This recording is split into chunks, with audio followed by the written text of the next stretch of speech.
Hello everybody, welcome back to the channel, Reading Ideas. Thank you for all those people who've been watching and subscribing. It's, a really nice little community booktube. And I just want to give a quick shout out to a fellow newish channel. I think I'll pronounce it correctly, Libro Paradiso. Very enthusiastic, very knowledgeable chap over in Texas. Got a fantastic voice, so I think you'll love listening to him. Excuse me. Okay, now I had I've mentioned before I've got some good charity shops near me. I had quite a surprising book haul, and it brought up a little bit of a topic that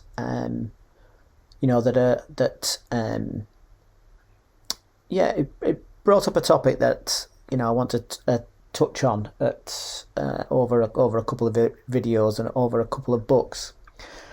Okay, so this is the book haul. Okay, so this is the book haul. It cost me the grand total of £5. Paperbacks 50p each, and the hardback £1. Okay, so let's have a little look. So it's Arthur Ransome.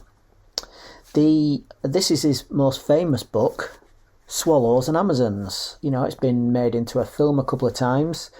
A very famous film. And right at the start of the book is the kind of thing that I wanted to mention, which I'll come on to. But let's just have a little look at the book haul. So, Swallows and Amazons, his most famous book. The Big Six. I mean, this could be, most of his literary work. I think this is Peter Duck, I think, is another one of his that's quite famous. Missy Lee, a Chinese dragon, I think. Great Northern. Pigeon Post, crikey. Spurred on by Slater Bob's Tale of Gold. Winter Holiday.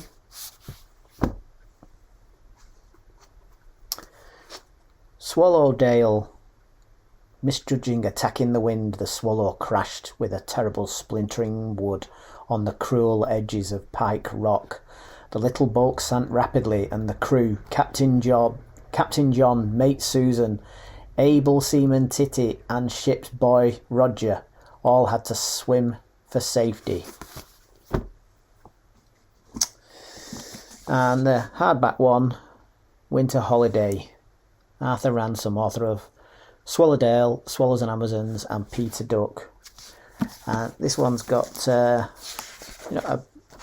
bit of illustrations in, quite nice. Yeah. Okay, now before I get on, the other thing that's quite poignant about it is, it's obviously someone's childhood, someone's little library that they've given up. And if we just have a look inside there, how about that? This puffin belongs to Jenny Threlfall, Puffin's School Book Clubs. Wonder where she is now. It's quite poignant to think. That's probably 1980s. Being a 50s or 60s now, perhaps. Interesting stuff. Right, okay, so what made me think? So right at the start of the book, so a spoiler coming up if you wish to avoid it. So this is his most famous book. Okay. So here's a quick taster. So the peak in Darien, all like stout Cortez, when with eagle eyes he stared at the Pacific, and all his men looked at each other with a wild surmise, silent upon a peak in Darien. Keats. Roger, aged 7 and no longer the youngest of the family, ran in wide zigzags to and fro across the steep field that sloped up from the lake to Hollyhow, the farm where they were staying as part of their summer holidays. He ran until he nearly reached the hedge by the footpath, then turned and ran until he nearly reached the hedge on the other side of the field. Then he turned and crossed the field again. Each crossing of the field brought him nearer to the farm. The wind was against him, and he was tacking up against it to the farm, where at the gate his patient mother was awaiting him.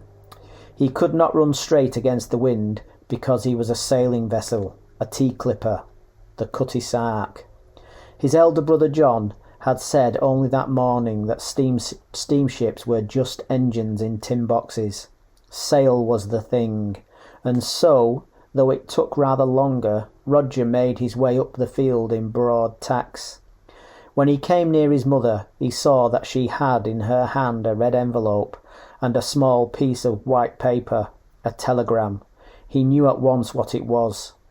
For a moment he was tempted to run straight to her.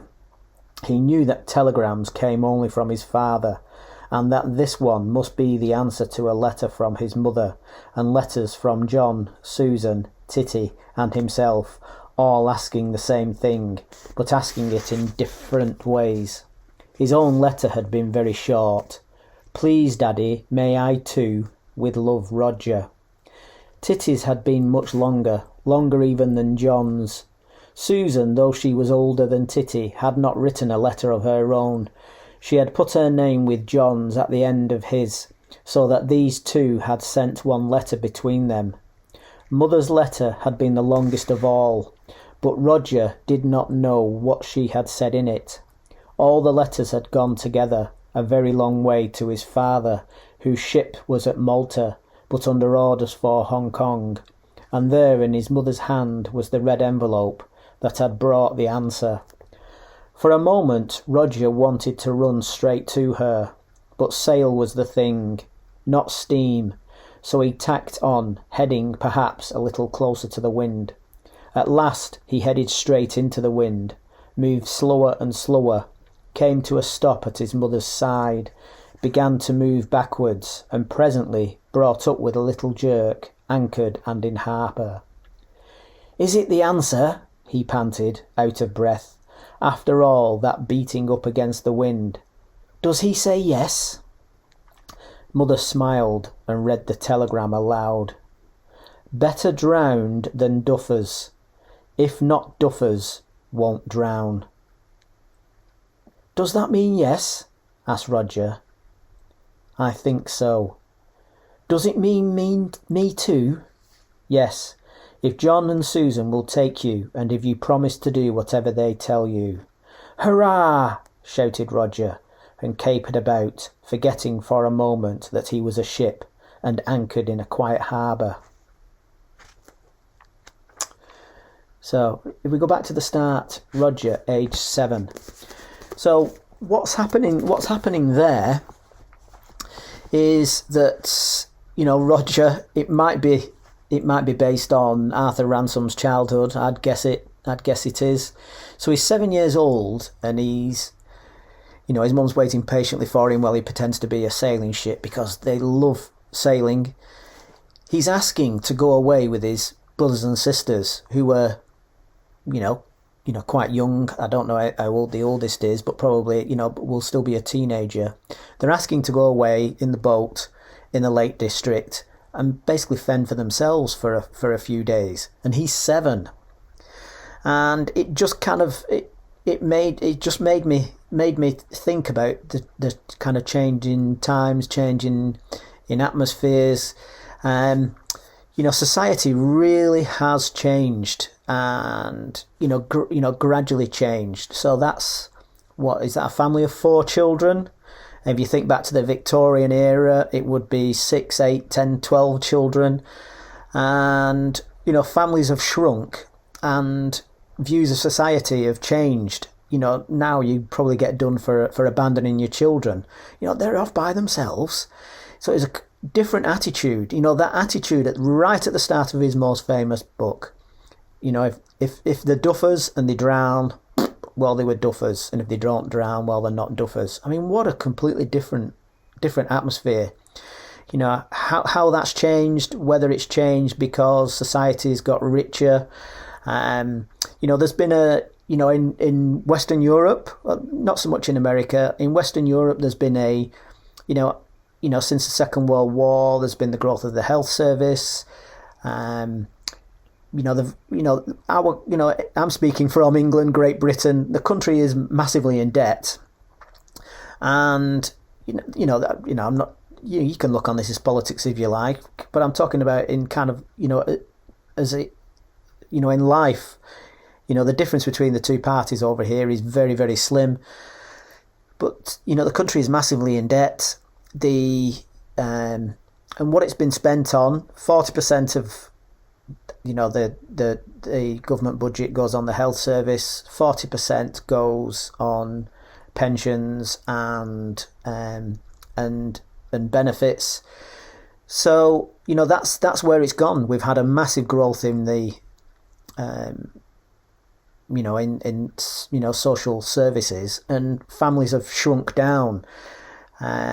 It used to be that people had, and if you look around the rest of the world, people do have larger families, and because not everybody is, some people may not be expected to survive, whatever. So it's just an interesting take on how things have changed. Not saying for better or for worse, but this used to be quite an adventurous country, traveling around the world, and now it's if you look at COVID, people were scared to move or to do anything. So it just struck me, better dead than Duffers. What a change about.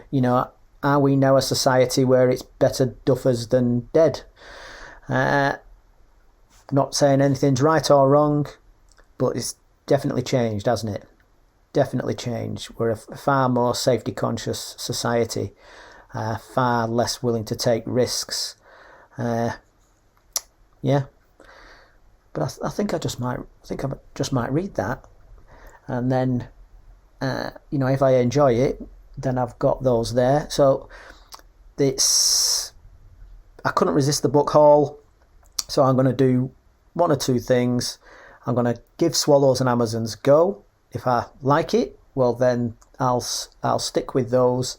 If I'm not so keen, or I think, right, well, that's enough, I might take the stack along to a second-hand bookshop and try and trade them, get a bit of a book credit, and try and build out the Russians that I'm building up.